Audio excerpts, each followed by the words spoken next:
You guys ready for unpopular opinions that probably aren't actually all that unpopular? And most people could actually kind of get behind and understand, whereas unpopular opinions are kind of... Well, you're going to get banned from the internet if you actually say unpopular opinions, just saying, you know. So, unpopular opinions. Unless a role has to be done in secret, rolling behind a screen is stupid, and should be done openly as to show maximum clarity and remove any attempt at fudging dice. The joke/random character is absolute garbage and anything short of a one-shot. And if you like playing those constantly, you're likely to be an attention whore who needs constant validation from other people. Hey. You. Look, you know the thing is, like, so I think I start with a gimmick or a meme, and then I do actually make it work over time. Or, you know what I mostly do? I mostly take characters from history or fiction or whatever, and I rework them in some weird way, shape, or form. And then, like, I use that as, like, a template, and then, depending on where you go, then you work from there. You don't really know your character until you start playing. Yeah, it's like, well, what's the You can have it all written down, and then whenever you start playing, it's like, no, actually, I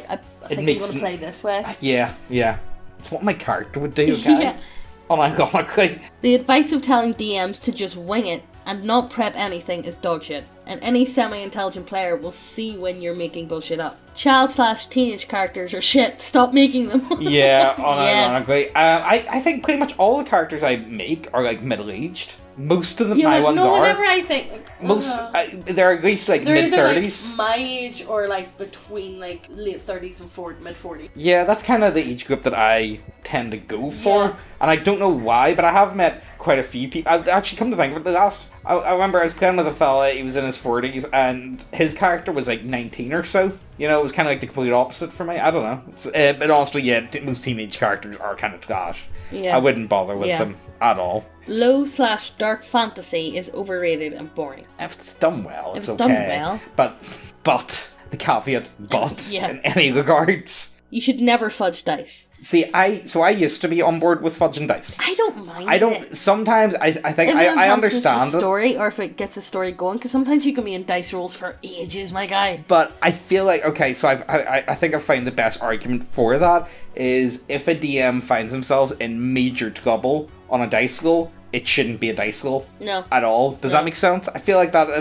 RPG Pump did a great video talking about it, and I can't remember the link to the video, so I can't He just made a good video. Yeah, it was just a really good video. And it changed my view on fudging dice anyway, so, you know, that's a thing. Most fantasy races suck. I mean, do they need to exist? They're never any different. Do they absolutely have to exist? Mm-hmm. A lot of them, let's be serious, they're just humans. Combat is the least interesting / engaging part of tabletop role-playing games, and DMs that use it as a crutch are deluding themselves. Yeah. I'm not... Like, I do like combat. I do think it's still fun, but it's not the be-all. Whenever it's, like, swarms and swarms of, like, goblins, it's like, oh my god, give me, like, 10. Yeah. There was... To be fair, though, right, so Teal started up a new campaign, so we did, and... he kind of got bogged down, and the first 3 sessions were just solid combat, and then it pretty much killed... any... You know what I mean? Yeah, everyone was kind of like, you know, and then like... Especially if you're playing with, like, let's say, like, 5 people. Yeah. It's so repetitive. It's...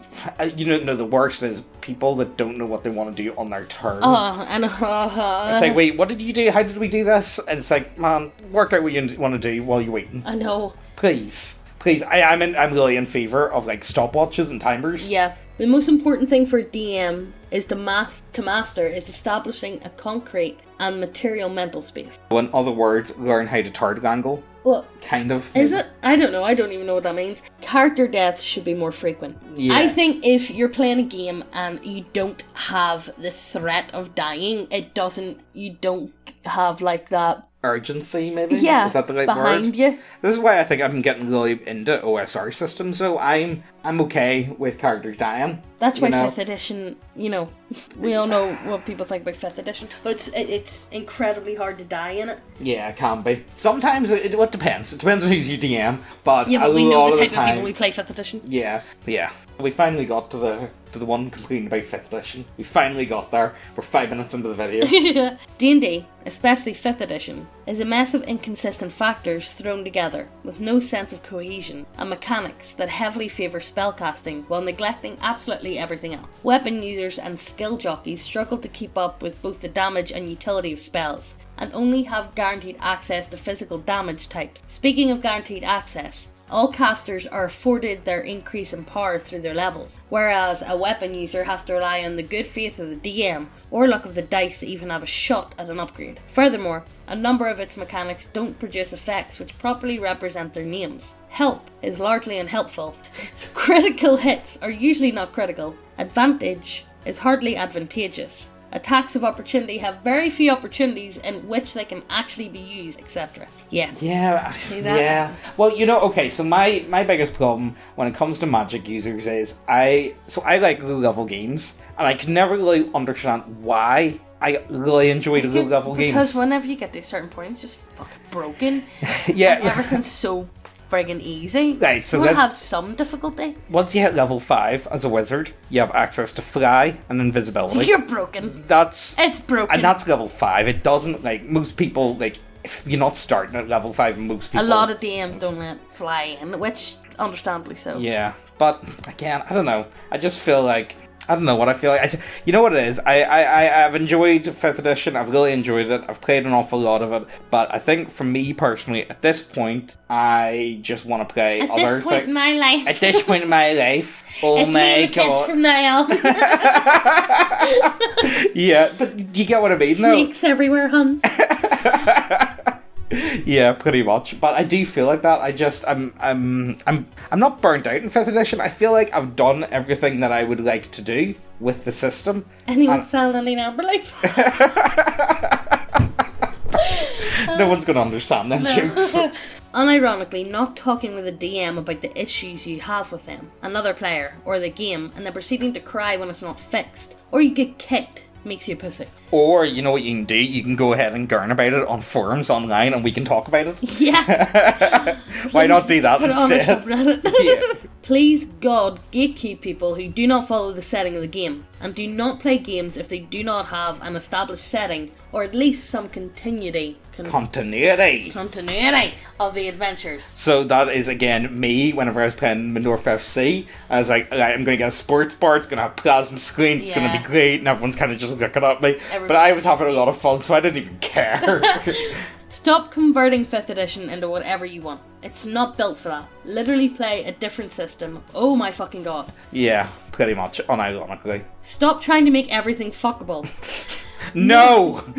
No! No, Necrons nor literal hellspawn want your dick. Tabletop role-playing games should have a system for at least suggestions for travel, downtime, exploration, and conversation. If it's a fantasy setting, and you include other intelligent fantasy races, include a semi-learnable fantasy language so players and DMs alike can go somewhere with it. Don't just say dwarf language. Make up some grammar rules or include a note in dwarf, etc. Oh, right, so maybe you put on yeah, I get that. That's maybe, it's a way, talking like Yoda. Yeah. Do you know what I mean? Yeah. Yeah, I could do that. Yeah. Oh, I'm actually speaking Dwarvish. Or, the thing is, so for us personally, so technically, me and Megan speak Ulster Scots. Technically, and people try and say that that's a different language. I doubt it, but people do say that. Are we technically... the thing is, if you can't be speaking a different language if people can actually understand most of the words you're saying. Yeah. It just doesn't add up, guys. It just does not. If you aren't ready to kill characters, you should not DM. Sexy goblins are an abomination, and every cunt that posts them should be flayed. Hey! Absolutely cut it out. not. Leave them short stacks alone. No. Furry races are not inherently bad. I get that. I do. I get it. I get it. You know the problem is... I agree with it, but we all know who plays them. We know who plays... Right, so I'll go through my reasons, what I've got against animal races. Personally, I like animal races. I think they're really cool. I love animals, and I think, giving them, I think you could really easily give them some characteristics and roll with it. The thing is, no one really does that. Ever. And it's just, I'm a human with a silly hat on. I've said this before, that's essentially what it is. Pretty much. And also, there's a lot of furries do actually play them. Yeah. Unironically, it's just how it is. Cute creatures are overrated, and every cunt that posts them should be flayed. I actually really love adorable creatures. I think they're a lot of fun, and I can't say no to them. Especially when they get to talk to you and they're a little pet, and you get to bring them along in your pocket. I really want to play, them books, them kids' books, Redwall and stuff. The ones, it was talking out, it's think Winnie the Pooh type stuff. Yeah. I want to do that, but with Vietnam. I think it would be a lot of fun. Okay. Who'd be the Viet Cong in this? what animal would be the Viet Cong, and what animal would the Americans or the French or whoever you want to put in this situation. Let us know in the comments down below. V and X and its retro clones are the gold standard, and every edition of D&D that strays from its dungeoneering core is bad. Unironically, maybe it's just because I'm really getting into OSR systems. Yeah.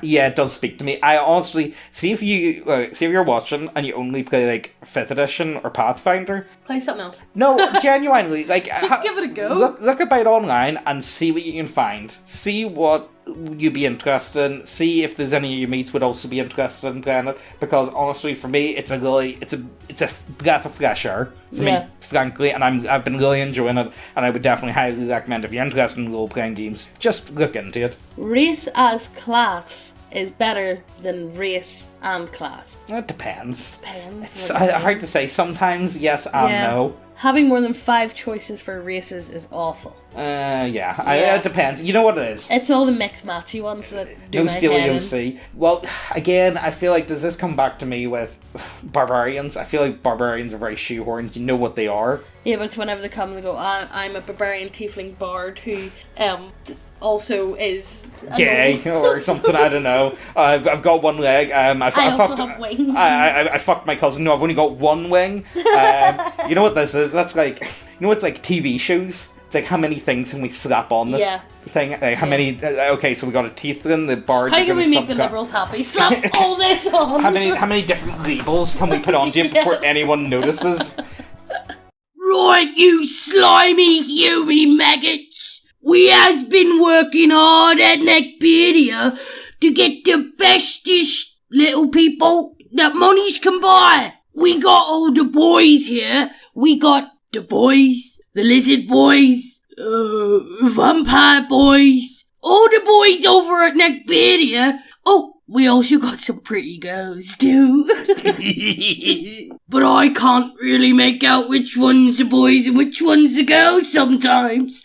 But anyway, I need more monies to get more daggers, so get on over and order some now, you filthy pigs. Every video that we post, we're going to be giving away all of our homebrew content to one lucky winner. Every video. All you have to do to be in with a chance to win is to be subscribed, leave a comment, and like this video. And today's lucky winner is this guy.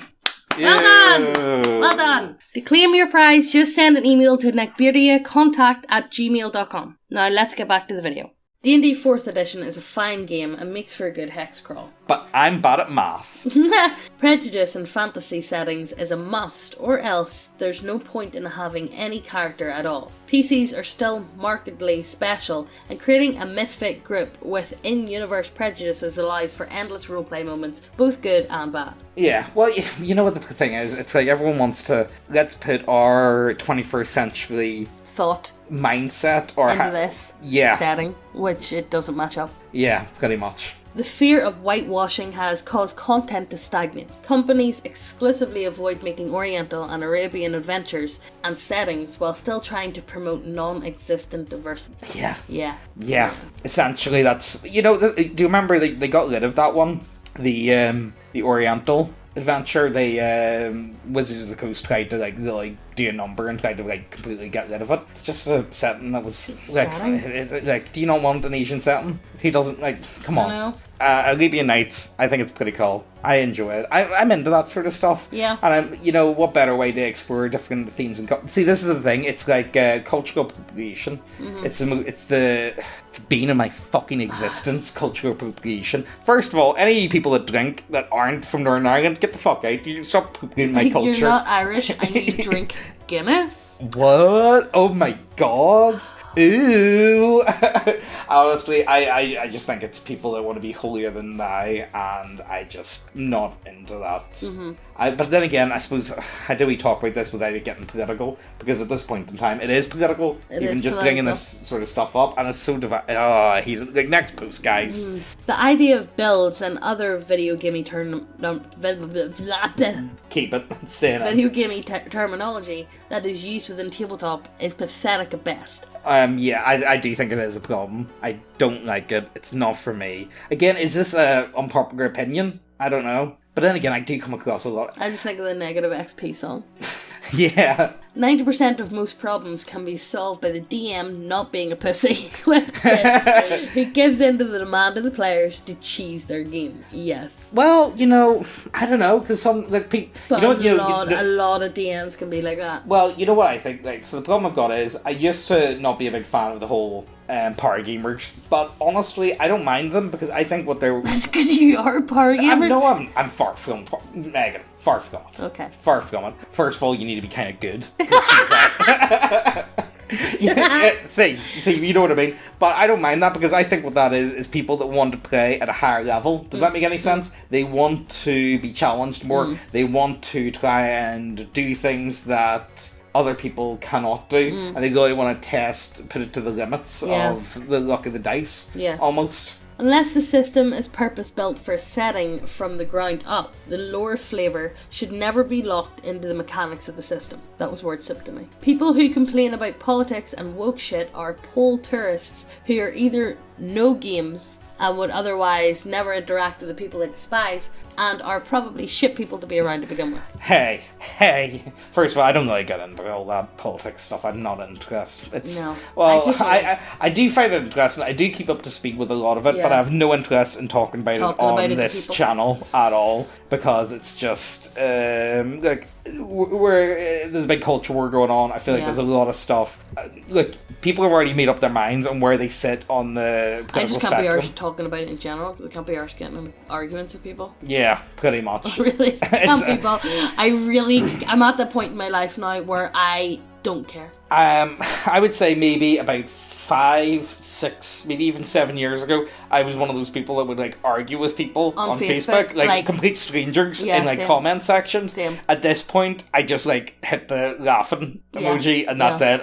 I'm not getting into it. And even then, Megan, you never got battered by them women. Do you remember? Yeah, I did. Right, it was the 12th. And someone did, what was it, like a really horrible looking orange man, like knitted teddy bear thing. It looked it was cursed. Horrible. It was cursed as anything. And she put it up on like Shankle by itself. She's like, does anybody want any of these for their wee ones, for their kids? And I put a laughing emoji underneath it.